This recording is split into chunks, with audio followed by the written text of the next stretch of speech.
407 years ago, our fathers brought forth on this continent a new nation, conceived in liberty, and dedicated to the proposition that all men are created equal.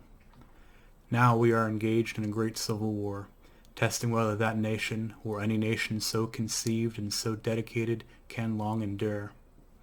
We are met on a great battlefield of that war. We have come to dedicate a portion of that field as a final resting place for those who here gave their lives that that nation might live. It is altogether fitting and proper that we should do this.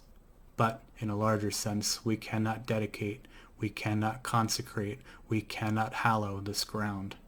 The brave men, living and dead, who struggled here, have consecrated it far above our poor power to add or detract. The world will little note nor long remember what we say here, but it can never forget what they did here. It is for us, the living, rather, to be dedicated here to the unfinished work which they who fought here have thus far so nobly advanced.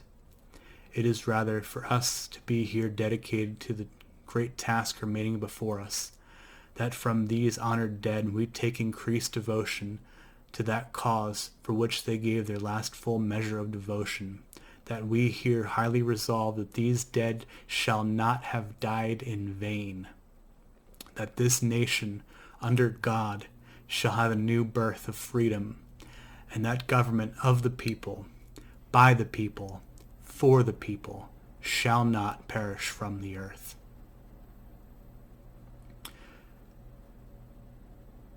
That speech was given by President Lincoln after more than 51,000 men died at Gettysburg. It's about as many Americans who died in the whole of the Korean War.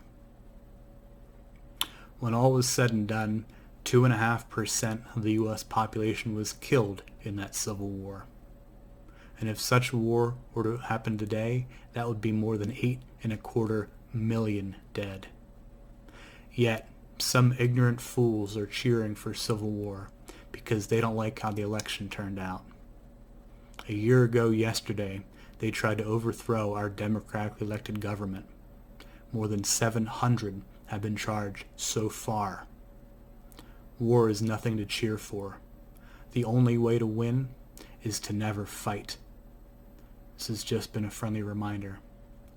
May peace be with you and those you love. Good night.